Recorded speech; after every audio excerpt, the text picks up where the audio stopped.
ನಮಸ್ಕಾರ ದೇವರು. ಇವತ್ತು ನಾವು ಬೆಂಗಳೂರಿನ ದೊಮ್ಲೂರಿನಲ್ಲಿರುವಂಥ ಸೂರ್ಯದೇವರ ದೇವಸ್ಥಾನಕ್ಕೆ ಬಂದಿದ್ದೀನಿ. ಇವತ್ತಿಲ್ಲಿ ಜಾತ್ರೆ ನಡೀತಿರೋಂಥ ಆಚೆಗೊಬ್ಬರು ಹಾಡು ಹೇಳ್ತಾ ಇದ್ರು. ರಥ ಕೂಡ ಅಲಂಕಾರವಾಗಿತ್ತು. ದೇವಸ್ಥಾನ ಕೂಡ ನೋಡಿ ಎಷ್ಟು ಚೆನ್ನಾಗಿ ಅಲಂಕಾರ ಮಾಡಿದ್ದಾರೆ. ನನಗಂತೂ ಕಣ್ಣು ಮನಸ್ಸು ತುಂಬಿ ಬಂತು. ಎಲ್ಲರೂ ಕೂಡ ಅಲಂಕಾರದ ಬಗ್ಗೆನೇ ಮಾತಾಡ್ತಾ ಇದ್ರು. ತುಂಬ ಚೆನ್ನಾಗಿ ಮಾಡಿದರು. ದೇವಸ್ಥಾನಕ್ಕೆ ಎಂಟ್ರಿ ಆಗ್ತಿದ್ದಂಗೆ ಎದುರುಗಡೆ ಫಸ್ಟ್ ಸಿಗೋದೇ ತುಳಸಿ ಕಟ್ಟೆ.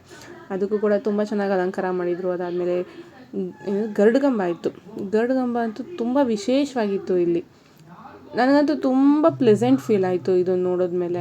ದೇವಸ್ಥಾನನೇ ಒಂಥರ ಫೀಲಿಂಗ್ ಗುಡ್ ಅನ್ನೋ ಥರ ಇದೆ. ಮನಸ್ಸಿಗೆ ತುಂಬ ಶಾಂತಿ ಸಿಗುತ್ತೆ. ನನಗಂತೂ ತುಂಬ ಒಳ್ಳೆ ಅನುಭವ ಆಯಿತು. ನನಗಂತೂ ಸಮಾಧಾನ ಆಗಲಿಲ್ಲ. ಹಾಗಾಗಿ ಗರುಡಗಂಬನ ಸುತ್ತ ಹೋಗಿ ನಾನು ರೆಕಾರ್ಡ್ ಮಾಡಿಕೊಂಡೆ. ಇದಾದಮೇಲೆ ನವಗ್ರಹ ದೇವಸ್ಥಾನ ಇದೆ, ಅದಕ್ಕೂ ಕೂಡ. ಆಮೇಲೆ ಗಣೇಶನ ದೇವಸ್ಥಾನ ಇದೆ, ಮತ್ತು ಹುತ್ತ ಕೂಡ ಇದೆ ಈ ದೇವಸ್ಥಾನದಲ್ಲಿ. ಈ ದೇವಸ್ಥಾನದ ವಿಶೇಷ ಏನು ಅಂತಂದರೆ ಹಳೇ ಕಾಲದ ವಾಸ್ತುಶಿಲ್ಪ ಇದೆ ನೋಡಿ. ನಾನು ನಿಮ್ಗೆ ತೋರಿಸ್ತಾ ಇದ್ದೀನಿ. ಮತ್ತು ಇದು ಒಂದು ರಥದ ಥರ ಇದೆ ನೋಡಿ, ಚಕ್ರ ಕಾಣ್ತಿರ್ಬೋದು. ಅದನ್ನು ಈ ಕಡೆ ಕುದುರೆ, ಆ ಕಡೆ ಈ ಕಡೆ ಕುದುರೆಗಳು ಎಳಿತಾ ಇರೋ ಥರ ತುಂಬ ಚೆನ್ನಾಗಿದೆ. ನಂಗೆ ವಾಸ್ತುಶಿಲ್ಪನೇ ತುಂಬ ಇಷ್ಟ ಆಯಿತು. ನಾನು ಯಾವುದೇ ದೇವಸ್ಥಾನಕ್ಕೆ ಹೋದರೂ ವಾಸ್ತುಶಿಲ್ಪನ ತುಂಬ ಅಬ್ಸರ್ವ್ ಮಾಡ್ತೀನಿ. ಸೊ ಹಾಗಾಗಿ ನಾನು ಇದನ್ನು ಕೂಡ ಇನ್ ಡೀಟೇಲಾಗಿ ನಾನು ನಿಮಗೆ ವೀಡಿಯೋ ಮಾಡಿ ತೋರಿಸ್ತೀನಿ. ಇದು ಜಯ ವಿಜಯ. ನಾನು ಒಂದೊಂದು ಮಾತ್ರ ತಕ್ಕೊಂಡೆ, ಎರಡೂ ತೆಗಿಯೋಕ್ಕಾಗಲಿಲ್ಲ.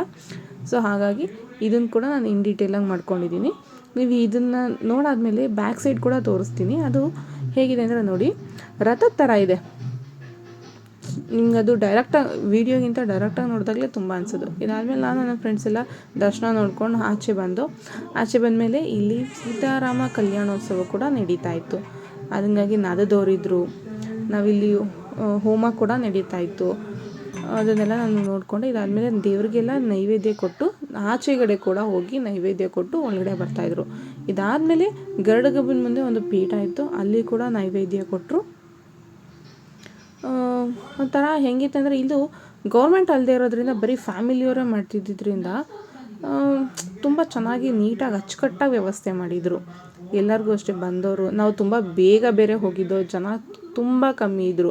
ನಾವು ಪ್ರತಿಯೊಂದನ್ನು ಇನ್ ಡೀಟೇಲಾಗಿ ನೋಡಿಕೊಂಡು ಇದಾದಮೇಲೆ ನೋಡಿ ಹೋಮ ಮುಗೀತು, ಪೂರ್ಣಾವತಿ ಕೊಟ್ಟರು. ಪೂರ್ಣಾವತಿ ಆಗಿದ ತಕ್ಷಣ ರಥಕ್ಕೆ ಕಳಶ ಸ್ಥಾಪನೆಗೆ ಒಬ್ರಿಗೆ ಪೂಜೆ ಮಾಡಿಬಿಟ್ಟು ಒಬ್ರಿಗೆ ಅಲ್ಲಿ ಹಾರ ಹಾಕ್ಬಿಟ್ಟು ಅವ್ರಿಗೆ ಒಪ್ಪಿಸಿ ತೊಗೊಂಡೋದ್ರು. ಮತ್ತು ಇದನ್ನು ತೊಗೊಂಡ್ಮೇಲೆ ದೇವಸ್ಥಾನಕ್ಕೆ ಒಂದು ಸುತ್ತು ಬಂದರು. ಅದರಿಂದ ಎಲ್ಲರೂ ಹೋದೋ, ನಾದದವ್ರು ಕೂಡ ಇದ್ದರು. ನನಗಿಲ್ಲಿ ಏನು ಸ್ಪೆಷಲ್ ಅನಿಸ್ತು ಅಂತಂದರೆ ನಾದದವ್ರು ಇದ್ದರು. ತುಂಬ ಚೆನ್ನಾಗಿತ್ತು. ಅವರು ಅದನ್ನು ಸೌಂಡ್ ಕೇಳ್ತಿದ್ರೇ ಒಂಥರ ಪ್ಲೆಸೆಂಟ್ ಫೀಲ್ ಆಗ್ತಿತ್ತು. ಇದಾದಮೇಲೆ ಅವ್ರು ಆಚೆ ಬಂದು ಇಲ್ಲಿ ಆಚೆಗಡೆ ರಥದ ಮುಂದೆ ಒಂದು ಹೋಮ ನಡೀತಾಯಿತ್ತು. ಆ ಹೋಮ ಸುತ್ತ ಬಂದು ಒಂದು ಪ್ರದಕ್ಷಿಣೆ ಹಾಕಿ ಮತ್ತು ರಥದ ಮೇಲೆ ತೊಗೊಂಡೋಗಿ ಇದನ್ನು ಸ್ಥಾಪನೆ ಮಾಡಿದ್ರು. ಕಳಶ ಸ್ಥಾಪನೆ ಆಯಿತು. ಈ ಕಳಶ ಸ್ಥಾಪನೆ ಆದಮೇಲೆ ಎಲ್ಲರೂ ಅದು ಛತ್ರಿ ಅಂತ ಹೇಳ್ತಾರಲ್ಲ, ಅದಕ್ಕೆ ಏನು ಹೇಳ್ತಾರೆ ಗೊತ್ತಿಲ್ಲ, ಅದನ್ನು ಸ್ಥಾಪನೆ ಆಯಿತು. ಅದಾದಮೇಲೆ ಮೆರವಣಿಗೆ ದೇವ್ರನ್ನ ತೊಗೊಂಬಂದು ಅಲ್ಲಿಂದ ಆ ದೇವ್ರಿಗೆ ಪೂಜೆ ಮಂಗಳಾರತಿ ಎಲ್ಲ ಮಾಡಿ ಆ ದೇವ್ರಿಗೆ, ಆ ದೇವಸ್ಥಾನದವರು ಪ್ರಧಾನದವ್ರು ಯಾರಿದ್ದಾರೆ ಅವ್ರಿಗೆ ಆ ಥರ ನೋಡಿ ಆ ಕೋಲ್ ಕೊಟ್ಬಿಟ್ಟು ದೇವ್ರಿಗೂ ಅವ್ರಿಗೂ ಒಂದು, ಅವರು ದೇವ್ರನ್ನ ಎಳ್ಕೊಂಡು ಹೋಗೋ ಥರ ಒಂದು ಹೂವು ಕಟ್ಟಿ ನೋಡಿ ಅವ್ರ ಕೈ ಕೊಟ್ಟರು. ಅದನ್ನು ಎಲ್ಲರೂ ಎತ್ಕೊಂಡ್ರು.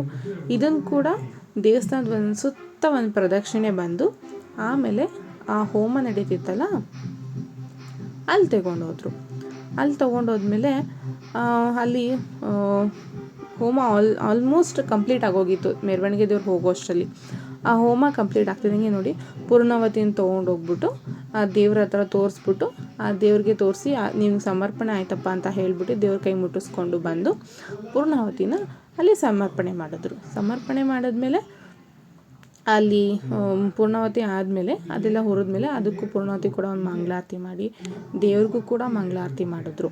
ಅಷ್ಟರಲ್ಲಿ ಆ ಪೂರ್ಣಾವತಿ ತಯಾರಾಗಿದಂಥ ಕಪ್ಪನ್ನು ತೊಗೊಂಡೋಗ್ಬಿಟ್ಟು ದೇವ್ರಿಗೆ ಇಟ್ಟರು. ಅದಾದ ನಂತರ ಮೆರವಣಿಗೆ ದೇವ್ರನ್ನ ತೊಗೊಂಡೋಗಿ ಅಲ್ಲಿ ಮೇಲಿಟ್ಕೊಂಡು ಅದಕ್ಕೆ ಕಟ್ಟಿದ್ದ ಕಂಬ ಎಲ್ಲನೂ ಕೂಡ ಬಿಚ್ಚಿ ರಥಕ್ಕೆ ತೊಗೊಂಡೋಗೋದಕ್ಕೆ ರೆಡಿ ಮಾಡಿಕೊಂಡ್ರು. ಮತ್ತು ರಥದ ಒಳಗಡೆ ಕೂಡ ಇಟ್ಟರು. ಎಲ್ಲ ರಥದಲ್ಲೂ ಏನು ವಿಶೇಷ ಅಂತ ಅಂದರೆ ನಾರ್ಮಲಾಗಿ ಸೂರ್ಯದೇವರು 7 ಕುದುರೆನ ಓಡಿಸ್ಕೊಂಡು ಬರ್ತಾರೆ ಅಂತ ಅಂದ್ಬಿಟ್ಟು ನಾವು ಹೇಳ್ತೀವಿ. ಆದರೆ ಇಲ್ಲಿ ಬ್ರಹ್ಮದೇವರು 7 ಕುದುರೆ ಮುಂದೆ ಕೂತ್ಕೊಂಡು ಸೂರ್ಯದೇವ್ರನ್ನ ನಡೆಸ್ಕೊಂಡು ಹೋಗ್ತಾರೆ. ನೋಡ್ಬೋದು ನೀವು. ದೇವ್ರನ್ನ ಕೂರಿಸಿದ್ಮೇಲೆ ರಥಕ್ಕೆ ಪೂಜೆ ನಡೆಯುತ್ತೆ. ಪೂಜೆ ಆದಮೇಲೆ ಇಲ್ಲಿ ಬಂದು ಗರುಡ 3 ಸುತ್ತು ಹಾಕತ್ತೆ. ನಾನು ಅದನ್ನು ಮಿಸ್ ಮಾಡಿಕೊಂಡೆ ವೀಡಿಯೋನ. ಬ್ರಹ್ಮದೇವರಿಗೆ ಒಂದು ಹಗ್ಗ ಕಟ್ಟಿ ಅದನ್ನು ಒಂದು ಆ ಕಡೆ ಕಂಬಕ್ಕೆ ಕಟ್ಟಿದ್ರು, ಅಂದರೆ ಬಾಳೆ ಕಂಬಕ್ಕೆ ಕಟ್ಟಿದ್ರು.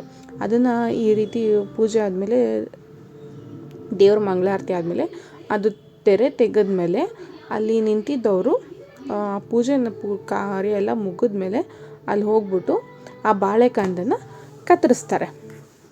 ಈ ರೀತಿ ಪ್ರೋಸೆಸ್ ಮುಗಿದ್ಮೇಲೆ ಅದನ್ನೆಲ್ಲ ಅಲ್ಲಿ ಕ್ಲಿಯರ್ ಮಾಡ್ಕೊತಾರೆ. ಕ್ಲಿಯರ್ ಮಾಡಿದ್ಮೇಲೆ ನಮಗೆ ರಥನ ಎಳೆಯೋದಕ್ಕೆ ಅನುವು ಮಾಡಿಕೊಡ್ತಾರೆ.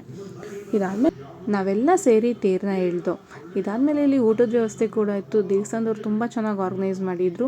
ಇಲ್ಲಿ ಮಿನಿ ಜಾತ್ರೆ ಕೂಡ ಇತ್ತು. ಶಾಪಿಂಗ್ ಮಾಡೋರು ಕೂಡ ಆಪ್ಷನ್ ಇತ್ತು. ನಾನು ಅದನ್ನು ವೀಡಿಯೋ ಮಾಡಿಲ್ಲ. ಇಷ್ಟ ಆದರೆ ಲೈಕ್ ಮಾಡಿ, ಸಬ್ಸ್ಕ್ರೈಬ್ ಮಾಡಿ, ಶೇರ್ ಮಾಡಿ. Thank you.